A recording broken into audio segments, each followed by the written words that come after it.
부터 누가복음 16장 14절서부터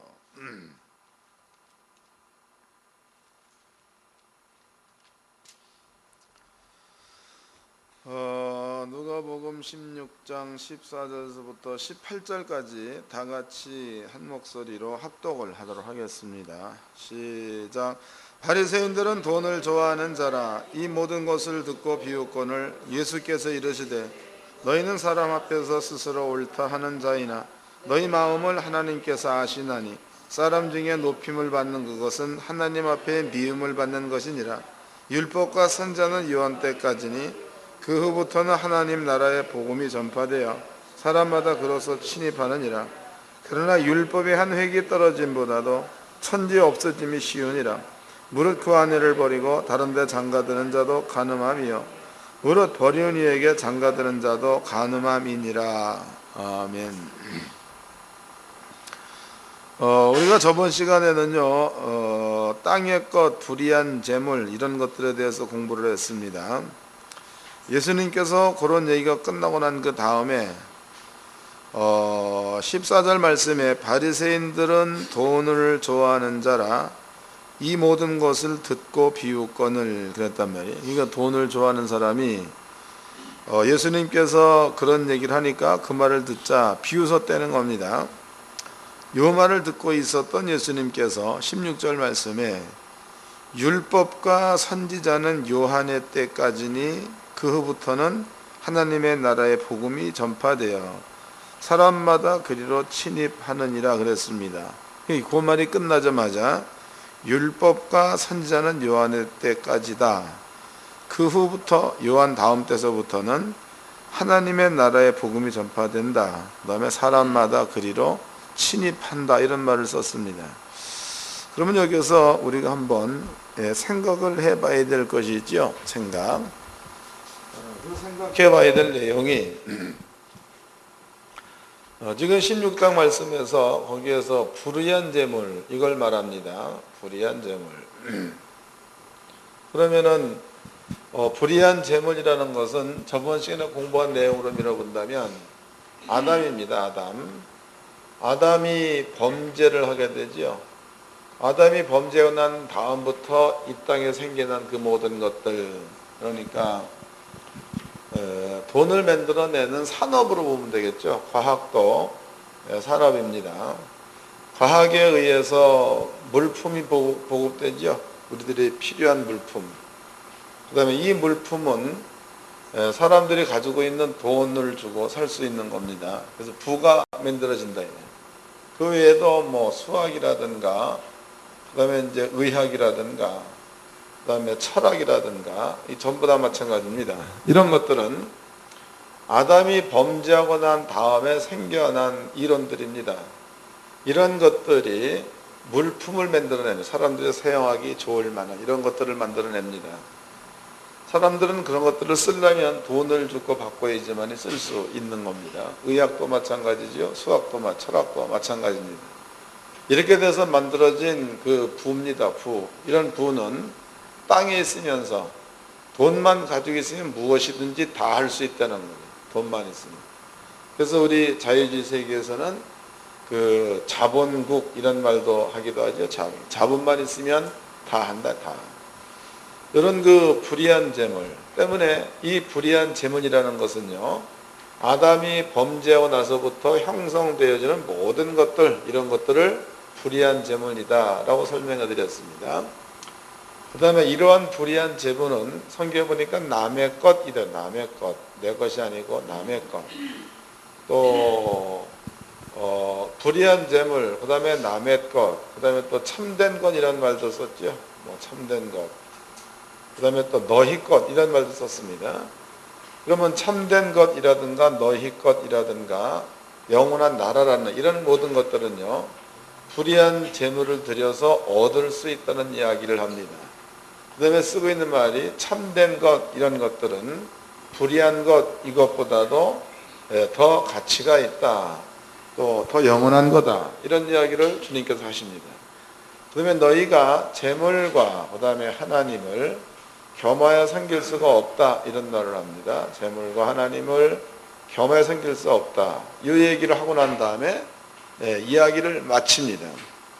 이 얘기가 끝나고 난 다음에 이제 바리새인들이 저들은 돈을 좋아하는 자다. 돈 좋아한다는 거예요. 근데 예수를 비웃었다 그랬습니다. 이 말이 끝난 다음에 주님이 하신 그 말씀이 율법 그랬습니다. 율법. 그 다음에 선지자 그랬죠. 율법과 선지자는 요한까지다. 요한 다음 때서부터는 하나님의 나라입니다. 천국은 침노하는 자의 것 이런 말을 썼단 말이죠. 이런 대화가 끝나고 난 다음에 천국은 침노하는 자의 것 이런 말을 썼다 이거예요. 그럼 여기에서 천국은 침노하는 자의 것이라는 것에 대해서는 상당히 의미가 크다는 겁니다. 의미. 바꿔 얘기해 본다면 1절서부터 13절까지 그 내용에서 불의한 청지기가 침노해서 자기 것을 만들었다는 것과 같다 이 말이에요. 지금부터 이제 이 부분들을 설명을 해드릴 겁니다. 그래서 먼저 율법과 선지자가 요한의 때까지이다 라는 이 말의 의미가 무엇인가를 먼저 깨달아 보도록 합시다. 율법과 선지자가 요한의 때까지이다 이 말입니다. 다시 한번 읽어드리도록 하겠습니다. 16절입니다. 율법과 선지자는 요한의 때까지니 그 후부터는 하나님 나라의 복음이 전파되어 사람마다 그리로 침입하느니라. 율법과 선지자는 요한 때까지이다 이런 말을 했단 말이죠. 뒤로 넘어가서 구약 성경 한번 보도록 하겠습니다. 구약 성경 출애굽기 20장입니다. 출애굽기 20장 간단하게만 설명해 드리도록 하겠습니다. 출애굽기 20장 1절서부터 읽겠습니다. 출애굽기 20장 1절 하나님이 이 모든 말씀으로 인력하셨을 때 나는 너를 애굽 땅 종되었던 집에서 인도하여 낸 너의 하나님 여호와로라. 너는 나 외에 다른 신들을 내게 있게 말지니라. 너를 위하여 새긴 우상을 만들지 말고 또 위로 하늘에 있는 것이나 아래로 땅에 있는 것이나 땅 아래 물속에 있는 것에 아무 형상이든지 만들지 말며 그것들에게 절하지 말며 그것들을 섬기지 말라. 나 여호와 내 하나님은 질투하는 하나님인즉 나를 미워하는 자의 죄를 갚되 아비로부터 아들에게로 3, 4대까지 이르게 하거니와 나를 사랑하고 내 계명을 지키는 자에게는 1000대까지 은혜를 베푸느니라 그랬습니다. 그러면은 출애굽기 20장 1절서부터 4절까지 말씀은 하나님께서 법을 제정해 놨습니다. 나를 위해서 다른 신을 만들지 말라, 거기에 절하지 말라. 그 다음에 5절서부터 6절까지는 그렇게 하면 이러한 벌을 내리겠다 해서 벌을 정해 놓았죠. 그 벌의 내용이 자녀 3, 4대까지 저주를 받는다. 이게 이제 벌의 내용입니다. 그 뒤에도 보면 율법을 얘기해 놓고 난 다음에 거기는 전부가 다 벌을 얘기를 다 해놨습니다. 벌. 요것을 신명기 28장입니다. 신명기 28장에는 이런 그 율법을 한마디로 정의합니다. 이 율법을 하나님의 말씀이야. 혹은 또 하나님의 언약이라고도 해놓으셨죠. 언약. 신명기 28장 말씀에서는 나의 율례와 규례와 법도를 지키면 간단히 얘기됐습니다. 들어가도 복을 받는다. 그 다음에 나가도 복을 받는다. 근데 만약에 이 말씀에 불순종했다. 그러면은 들어가도 저주를 받고 나가도 저주를 받는다. 이런 얘기가 나왔습니다. 그러면 이 법이라는 율법이라는 것은요. 하나님께서 이스라엘 민족을 가나안 땅에 이렇게 집어넣습니다. 이 가나안 땅에서 들어가서 지켜라 라고 명해 놓은 그것이 율법입니다. 때문에 율법이라는 것은요, 사람들이 만들어 놓은 법 이게 아니고 이 율법은 하나님의 나라에서 왔기 때문에 신의 법이라고. 신의 법. 그 다음에 이제 이쪽으로는 바벨론 지역이지요. 이쪽으로는 로마 지역입니다. 이쪽은 애굽이라는 나라지요. 이쪽에는 아람 나라입니다. 그러면은 로마라는 데에서 제정된 법, 이것은 사람이 만들어 놓은 법입니다. 바벨론 지역에서 만들어 놓은 법, 이건 역시도 사람이 만들어 놓은 법입니다. 아랍 나라 지역도 사람이 만들어 놓은 법입니다. 애굽 나라 여기에도 사람이 만들어 놓은 법입니다. 때문에 사람이 만들어 놓은 법은 사람에 의해서 사람 사는 세상에서의 복과 저주가 판단된다는 겁니다. 감이 잡히나요? 사람이 만들어 놓은 법은 사람에 의해서 복과 저주가 판단되신다는 거예요. 가령 우리나라가 역대 대통령 가운데서 전두환 씨를 아시죠? 이 장관 같은 경우에는 광주 사태 때에 사람들을 상당히 많이 죽인 이러한 대통령으로다가 알려져 있습니다. 그런데 이 양반이 정치를 할 때에는 그 사건이 그 사람에게는 이건 죄라고 볼 수 없는 거다. 그런데 전두환 씨가 대통령 자리에서 물러나고 그 뒤에 또 이제 김대중 씨, 노무현 씨가 대통령 자리에 올라갔죠. 이럴 때에 광주 사건을 얘기해서 민주화 투쟁 그러고 또 이제 전두환 씨 해놓은 모든 일들을 나쁜 일이다, 죄로 정했단 말이에요. 그러면 정권을 누가 잡느냐에 따라서 때에 따라서는 죄가 되기도 하고 때에 따라서는 그것이 죄가 아닌 것이기도 합니다. 때문에 이런 것들은요, 사람이 만들어 놓은 법이기 때문에 사람에 의해서 필요에 따라서 복이 될 수도 있고 저주도 될 수도 있다. 때문에 이스라엘 민족을 제외한 나머지 모든 나라들은요, 전부가 다 사람이 만들어 놓은 법이기 때문에 이 법에는 신의 세계를 움직일 수 있는 능력은 없습니다. 사람의 세계 가운데서는 힘이 있으면 경찰도 움직일 수가 있고 이런 힘이 있는 건데, 그런데 사람이 만들어 놓은 법은 신의 세계, 천군을 움직인다, 그 다음에 천사를 움직인다, 또 하나님을 움직인다, 이런 일들은 있을 수가 없다 이 말이에요. 그런데 하나님께서 이스라엘 민족한테 하나님이 제정해 놓은 법, 율법을 주고 있습니다. 그리고 그 율법을 너희가 지키면 그 다음에는 들어가도 복, 나가도 복, 떡받이 그릇이 복을 받고, 그 다음에 이른 비, 곡식 뿌리기 전에 내리는 비를 말하죠. 늦은 비, 보리나 이런 것들을 베기 직전에 오는 그러한 비를 말합니다. 그럼 이른 비, 늦은 비는 하늘에서 하는 일이라고. 하늘에서 이른 비, 늦은 비를 주었다. 그 이제 말씀에 순종하지 아니하면, 그러면은 들어가도 저주, 나가도 저주, 하늘은 노시되고 땅은 차는데, 이 말은 기근이 있고 홍수가 있고 이런 얘기가 되겠죠. 이건 역시도 하늘에서 움직일 수 있는 일들을 말한단 말이에요. 그러니까 율법, 이것은요, 사람의 세계를 움직이는 이런 게 아니고 영적인 세계, 하나님의 나라를 움직일 수 있는 이것이 율법입니다. 이제 우리가 이런 것들을 통해서 한번 우리나라와 성경을 통해서 우리나라의 그 재앙이나 복, 이런 것들을 한번 율법을 통해서 비춰보도록 합시다. 이것은 목사님들이 조금만 지혜가 있으면 금방 볼 수 있는 거다고. 가령 우리나라가 이제 이렇게 반쪽알이죠. 근데 여기 저녁에 이른 비와 늦은 비가 고르게 와가지고 농사가 잘 되었다 그러면은 하나님이 우리나라한테 복을 줬다는 거죠. 우리나라에 복을 줬다는 얘기는 소돔과 고모라 속으로 본다면 하나님께서 인정하는 의인들이 우리나라에 그나마 있다는 겁니다. 근데 만약에 하늘은 노시되고 땅은 철이된다, 흉작이 된다거나 또 비가 안 온다거나 땅이 갈라진다거나 이렇게 돼버리면은 우리나라에는 의인이, 아버지가 인정하는 의인이 별로 없다는 겁니다. 그래야면 좀 있다가는 재앙이 따른다는 거죠. 그 재앙이 따르게 되어지면 그러면은 주식이 폭락된다는 걸 볼 수 있는 이런 거다고. 그러니까 이런 것들을 볼 수 있는 눈이 주의 종들에게 있다면은요, 만약에 땅이 저주를 받는다 이럴 적에는 주식 사면 안 되겠죠.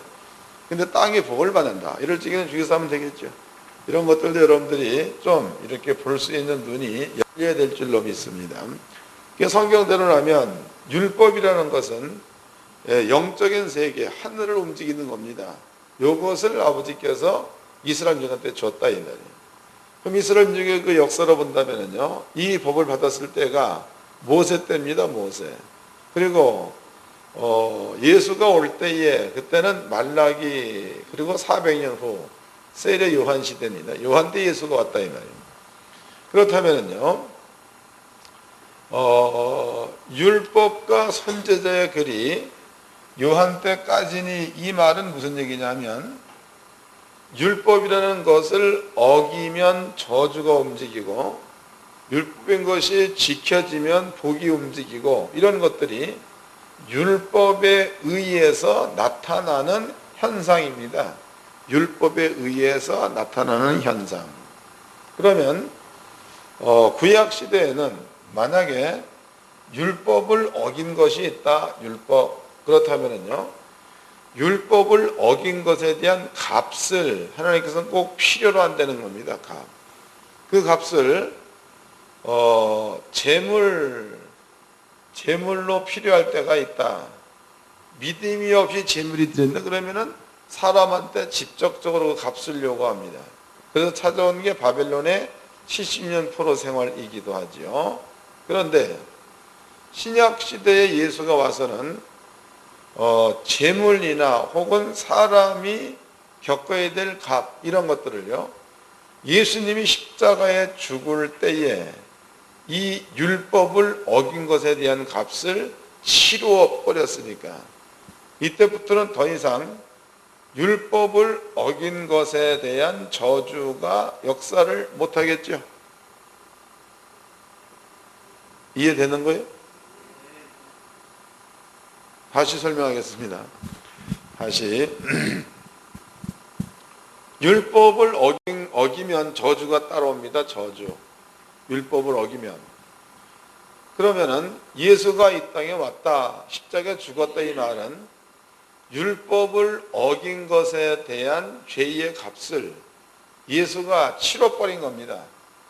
치러버리게 되는 거니까 이제는 율법의 저주가 있는 겁니까, 없는 겁니까? 그렇지. 예수가 안 죽었으면 저주가 남아있는데 예수가 십자가에 죽었기 때문에 율법에 따르는 저주는 없다 이 말이에요.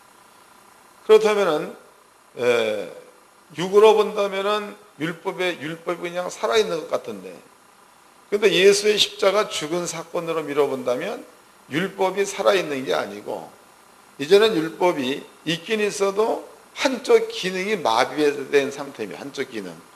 복의 기능은 일을 하고 있는데요, 저주의 기능은 마비가 된 거죠. 그래서 사도 바울은 이 부분을 율법이 있으므로 사람들을 율법이 있어야 죄를 정할 수 있다는 거죠. 그 다음에 그 죄가 있어야 사람들을 죄의 종으로 삼을 수가 있다는 겁니다. 바울이 한 얘기입니다. 율법이 있어야 죄를 알고 죄가 있어야 사람들을 죄의 종으로 묶을 수가 있다는 거예요. 그러므로 율법이 있으면 사망의 영이 역사함이 크다는 거지요. 그 반대로 율법의 값을 예수가 치루었다. 그래서 율법의 욕구를 예수가 충족시켜 주었으면, 그 다음에 율법의 저주, 율법을 어긴 것에 대한 값이 없는 거니까 더 이상 죄에 매여서 종로로 탈 수가 없다는 뜻이 되는 거죠. 이해됐나요? 이제 성경을 찾아보도록 합시다. 이해를 잘 하셔야 합니다. 로마서입니다. 로마서 8장입니다.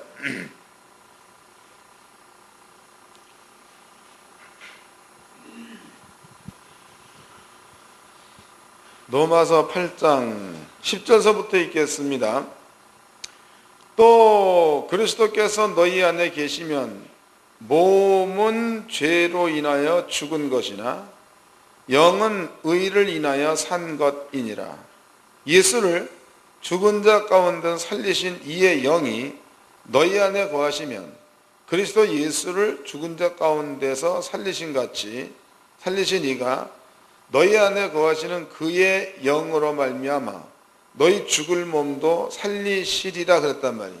그러니까 우리 속에 들어있는 성령은 예수가 죽었다는 그 말은 율법의 욕구가 채워졌다는 사실을 증거하는 영으로 떠왔다 이 말이에요. 그러므로 만약에 우리 육신이 죽었다 혹은 우리 영혼이 지옥 간다 그 얘기는 율법을 어긴 것을 값을 달라는 값을 요구하는 건데, 근데 성령께서 우리 속에 들어와 있으면 예수가 그것 때문에 죽었기 때문에 더 이상 우리는 지옥 갈 수 없다는 거죠.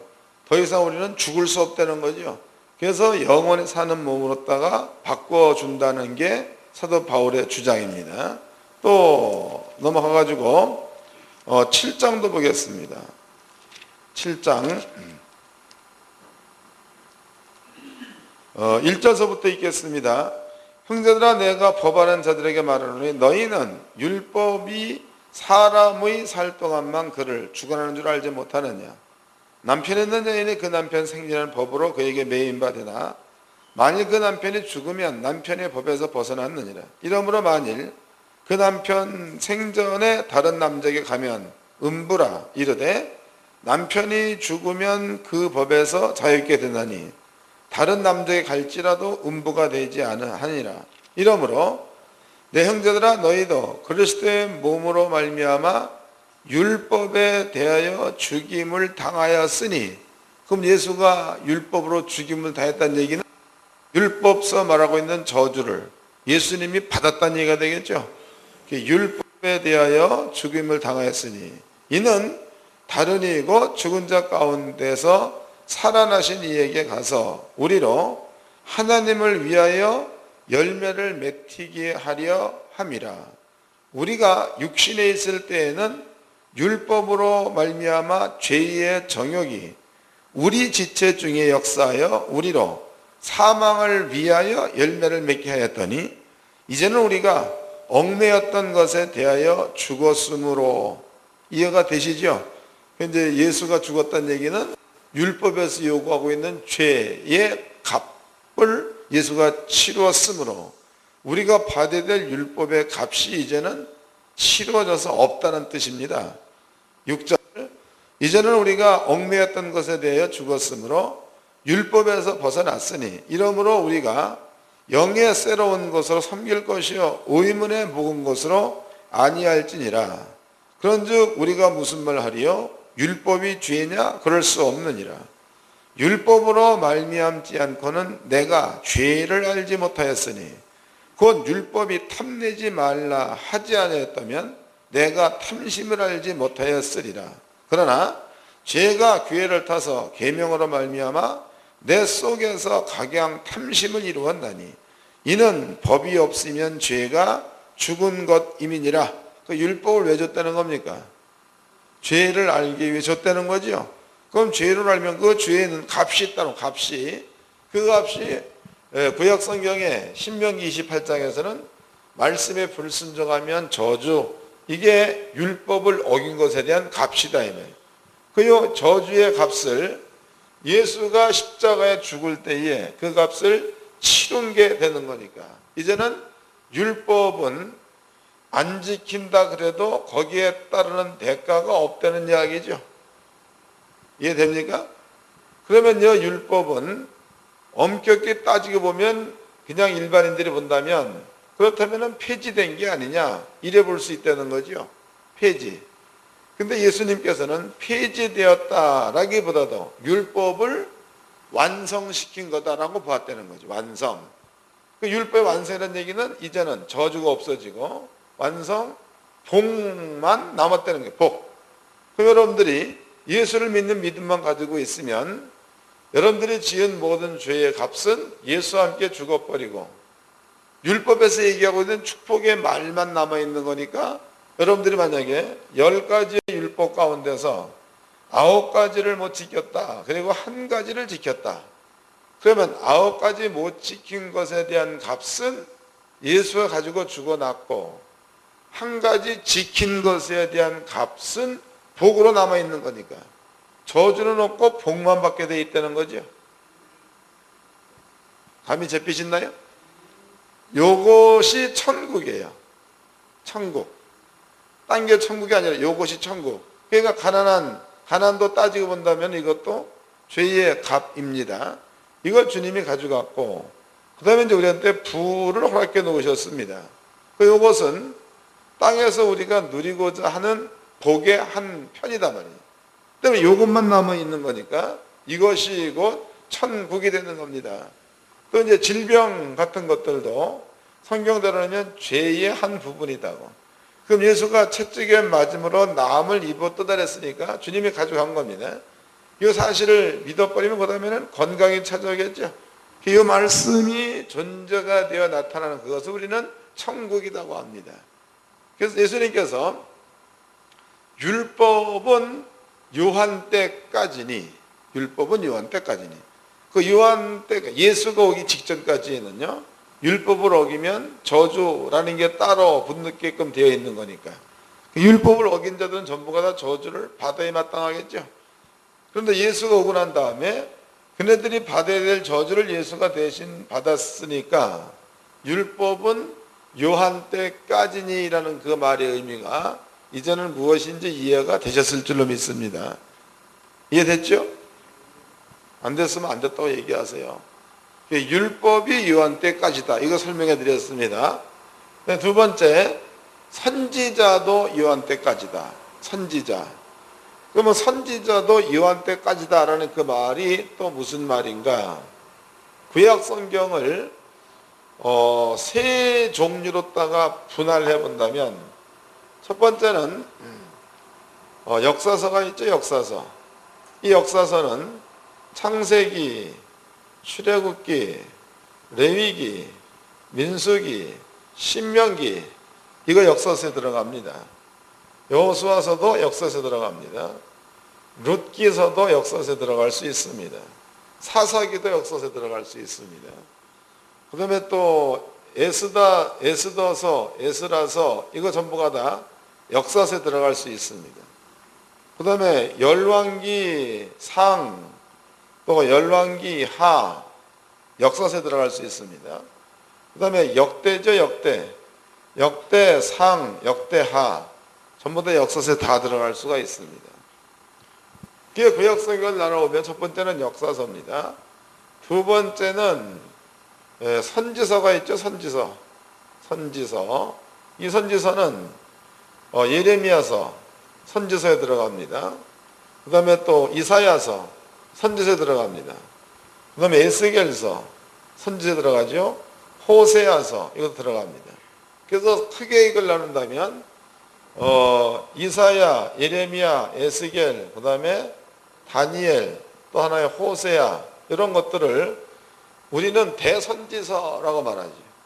그 뒤에 이제 그 미가서라든가, 또 이제 요엘서라든가, 그 다음에 하박국이라든가, 이런 모든 것들은 소선지서라고 말합니다. 그래서 구약성경에서 첫째는 역사서, 두 번째는 선지서, 그 다음에 세 번째는 시가서가 있죠. 시가서, 시편, 그 다음에 또 아가서 같은 것들을 시가서라고 합니다. 그 다음에 네 번째는 지혜서가 있죠. 전도서라든가 잠언서 같은 경우에는 지혜서라고 말합니다. 근데 여기에서 선지서, 즉 선지자가 또한 요한까지라는 겁니다. 요한까지 선지되어 있다는 거예요. 요한까지. 선지 혹은 선견되어 있다는 거예요. 그 말은 뭔 얘기냐? 이거는 이제 역사서에서도 찾아보고, 시가서에서도 찾아보고, 선지서에도 찾아보고, 지혜서에서도 찾아보더라고요. 그러니까 그러면 역사서, 선지서, 시가서, 지혜서, 그러면은 성경 전체를 다 찾는 거죠. 맞는 겁니까? 졸리지요? 다시 설명하겠습니다. 성경을, 구약 성경을 한 서너 가지로 나눈다면 역사서가 있고, 선지서가 있고, 시가서가 있고, 지혜서가 있습니다. 그런데 역사서의 모든 이야기도 예수에 관한 이야기, 선지서의 모든 이야기도 예수에 관한 이야기, 그 다음에 시가서의 모든 이야기도 예수에 관한 이야기, 지혜서의 모든 이야기도 예수에 관한 이야기가 전부 다 들어가 있다는 겁니다. 그러니까 선지서에서도 예수에 관한 이야기를 찾는다면 그 선지자가 예언한 게 예수까지니가 맞는 거죠. 그 다음에 시가서에서도 예언되어 있는 예수를 찾는다면 시가서에서 예언되어 있는 게 예수까지니 이게 맞는 거고, 지혜서에도 예수에 관한 이야기를 찾는다면 지혜서에 예언된 모든 이야기가 예수까지니, 그러니까 요한 선지자의 글이 혹은 선자가 요한까지니가 무슨 말인지 알 수 있다는 거죠. 그럼 이제 성경을 한번 찾아보도록 합시다. 먼저 역사서 가운데서 한 두 군데만 찾아보도록 합시다. 신명기서 18장, 민수기서 18장인가? 민수기서 18장을 봅시다.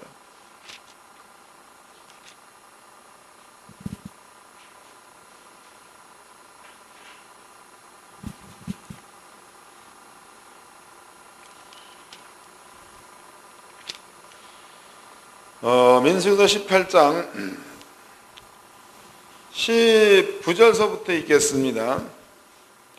이스라엘 자손이 여호와께 거제로 드리는 모든 내가 영령한 응식으로 너와 네 자녀에게 주노니 이는 여호와 앞에 너와 네 후손에게 하지 않는 소냐 그랬더니, 그런데 소구모냐 이런 그 말은 영원히 변치 않는 약속이다 그랬습니다. 근데 소구모냐 가운데서 요제와 거제가 나오죠. 그러면 신약 성경으로 본다면은 첫 아들 예수가 드려졌으면 마지막 우리들도 예수님과 함께 거룩하게 구별됐다는 거 히브리서 2장에 나와 있죠. 거룩하신 자와 거룩한 자로서 다 하나의 선한지라 그러므로 형제라 부르시기를 부끄러워 아니하시고, 그 다음에 신명기서를 보겠습니다. 신명기서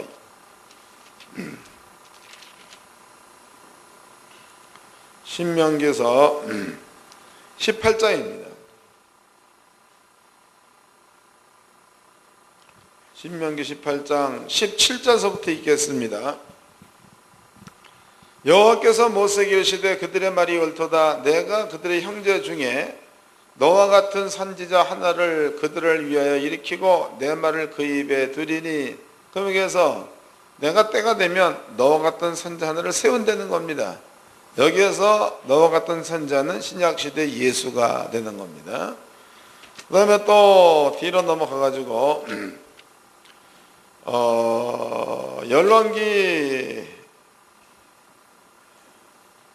열왕기 역대하를 봅시다.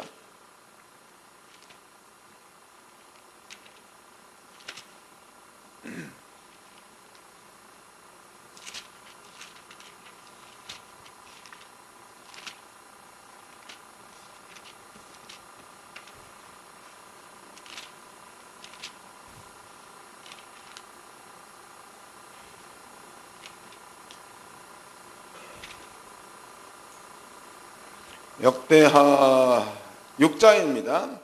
1절서부터 읽겠습니다. 역대하 6장 1절. 그때 솔로몬이 가로되 여호와께서 캄캄한 데 계시겠다 말씀하셨사오나 내가 주를 위해 거하실 전을 건축하였사오니 주께서 영원히 거하실 처소로 쏘이다 하고 얼굴을 돌이켜 이스라엘 온 회중을 위하여 축복하니 때 이스라엘 온 회중이 서 있더라. 왕이 가로되 이스라엘 여호와의 송축할지로다 그랬단 말이에요. 그럼 여기 이제 그 역대하 5장 6장 여기에는 솔로몬이 하나님의 성전을 짓는 그러한 장면이죠. 그러면 성전이라는 것은 구약 성경에 보면은 모든 사람들이 하나님의 임재 안에 들어갈 수 있는 장소가 성전입니다. 근데 신약에 와서는 예수님을 성전으로 얘기했고 오늘날 우리가 성전이라고 얘기하고 있죠. 예수님을 성전이라고 얘기한 것은 요한복음 2장에 나타나 있습니다. 우리가 성전이라고 얘기하고 그러면서 3장에 나타나 있단 말이지. 그러니까 이건 역시도 역대하에 나와 있는 역사서에 예수에 대해서 예언되어 있다는 얘기가 되겠죠. 선지서를 보겠습니다. 선지서 이사야서입니다.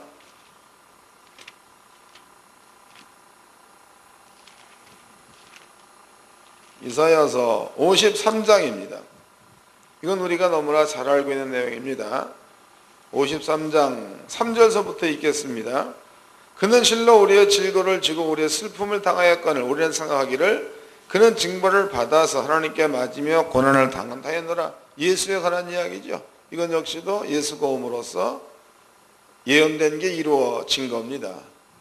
그 다음에 지혜서를 봅시다. 지혜서 잠언서 3장입니다.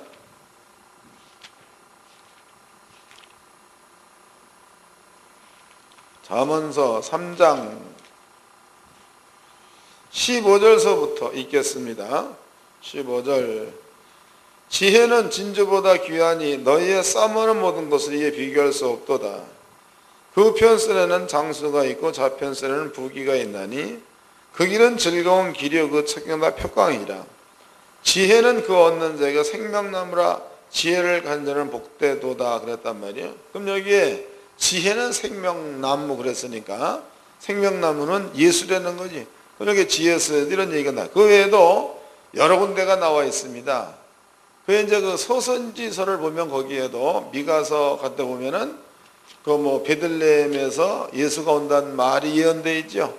그 다음에 스가랴서 같은 경우는 네 왕은 공의로워서 나귀 타고 입성한다 이 말도 있습니다. 그래서 구약 성경은 말라기까지 어떤 성경을 찾아본다 해도 거기에 예언되어 있는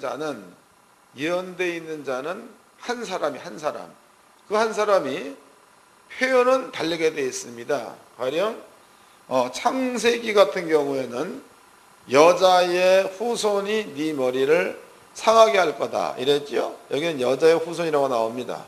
후손. 그런데 선지자서 여기에는 이사야서에서는 처녀가 잉태하여 아들을 낳을 거다라고 나와 있는 거지. 그게 표현은 다릅니다. 그 다음에 또 이제 이사야서에는 그 아기의 이름이 기묘여 모사여 전능자 영원의 하나님 이런 말을 했습니다. 그런데 스가랴서에서는 네 왕이 내게 임한하니 그는 공의로우며 그 다음에 나귀를 타나니 나귀의 적은 나귀 새끼. 또 미가서에서도 보면 거기에는 베들레헴 에브라다야 네가 유다 고을 중에 가장 작을지라도 내게서 너를 다스릴 왕이 오나니 그의 근본은 상고의 태초 하나님이 온다 그 말이다고. 그러면 성경에서 이렇게 또 이제 그 말라기서에서도 여호와의 크고 두려운 날이 오기 전에 선지자 엘리야가 먼저 와야 된다 이 말이 있으니까 이것도 유언에 관한 예언이다.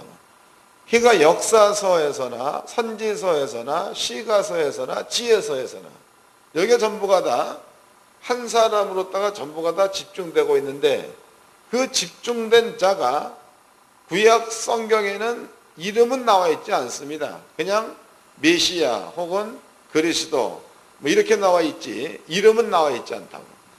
그런데 신약에 와가지고 여자의 후손으로 온 자 예수지요. 베들레헴에 온 자 예수지요. 나귀 타고 입성한 자 예수지요. 죽은 자 살린 자 예수지요. 벙어리 말하게 한 자 예수다 말이에요. 구약에 예언된 것들을 전부가 다 이루는 자가 누구인가 보았더니 예수다. 예수. 때문에 구약에 예언된 모든 자가 예수가 이 땅에 옴으로써 구원의 예언이 전부 다 이루어졌대요. 구약의 예언이 이루어졌다는 겁니다. 예수의 표현이 율법과 선지자의 말들은 전부 다 요한 때까지니. 이제 그 말이 무슨 얘기인지 아시겠죠? 율법과 선지자의 글이 요한 때까지니 그 뒤에는 천국이 오는데 천국. 그 다음에 천국은 침노하는 자의 것 그랬죠? 천국은 침노하는 자의 것.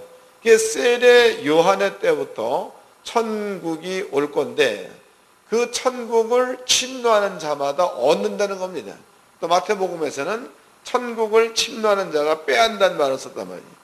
그러면 여기에서 얘기하는 천국은 침노하며 빼앗는다 해서 그럼 어떻게 천국을 빼앗을 수가 있는가? 아까 설명해 드렸습니다. 천국은 가난한 자가 없죠.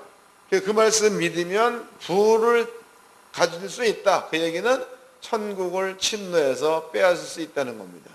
그럼 예수님께서 이제 그 바리새인들과 대화를 나눌 적에 너희의 것, 남의 것, 뭐 이런 말을 쭉 합니다.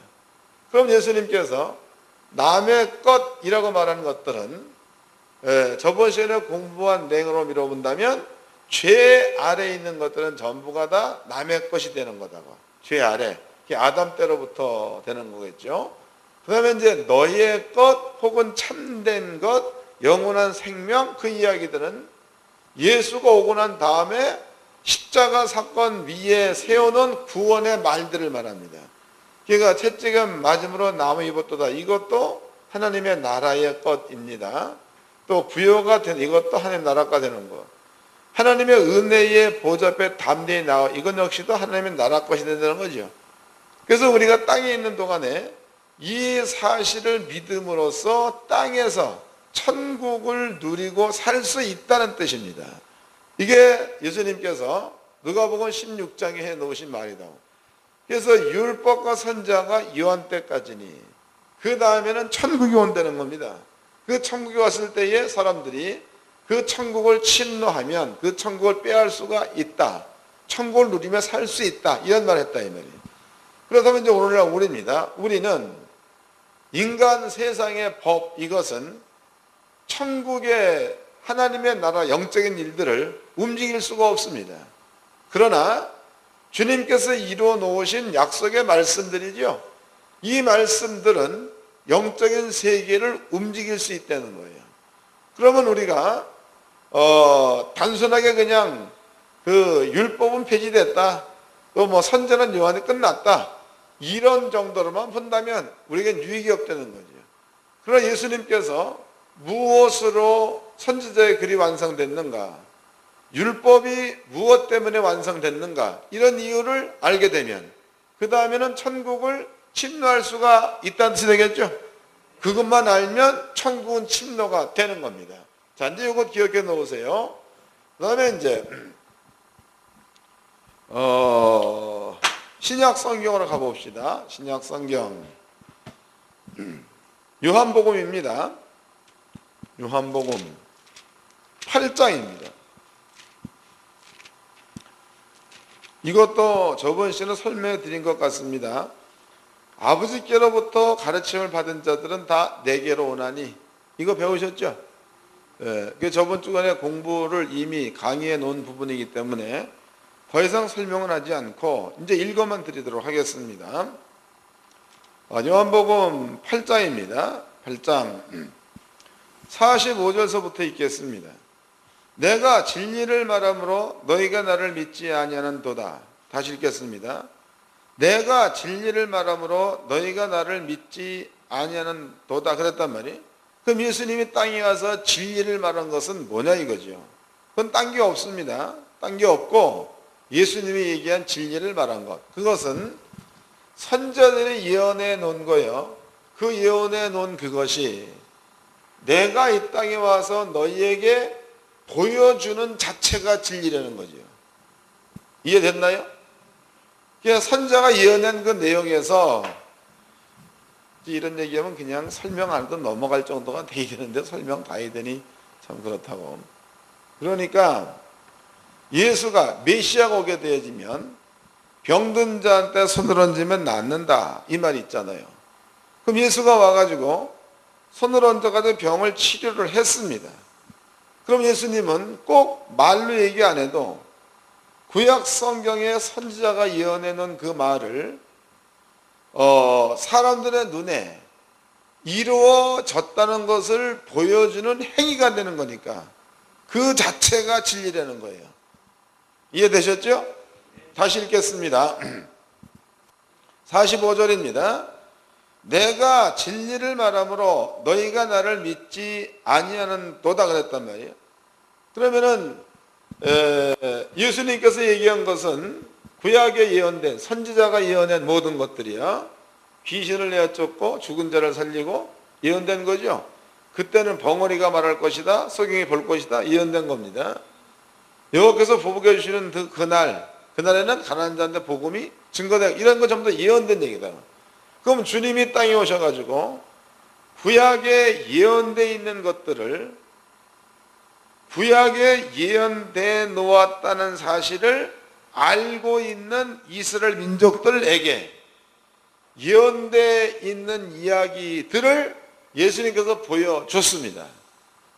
보여줬으면 구약 성경을 알고 있는 자라면 예언된 게 예수로 말미암아 완성됐다는 것들이 하나도 아니고 상당히 많은 부분들에서 보여주고 있으니까, 그러면 구약 성경을 알고 있는 자들은 전부가 다 예수님은 메시아다, 혹은 예수님은 구약에 예언된 모든 예언의 완성으로 오신 분이다라고 그네들이 알아봐야 된다는 거예요. 그런데 여기 보니까 그 사실을 알아보지 못했다는 얘기를 했죠.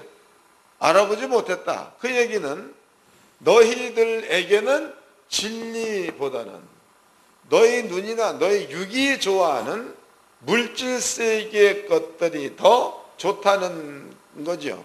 이런 것들로 채워져 있기 때문에 진리를 말하고 진리를 보여주어도 너희 속에는 말이 있다고는 하지만 너희 속에는 그 말이 진리의 말, 즉 요한 때까지 예언해 놓은 모든 이야기들이 너희 속에는 하나도 없다는 겁니다.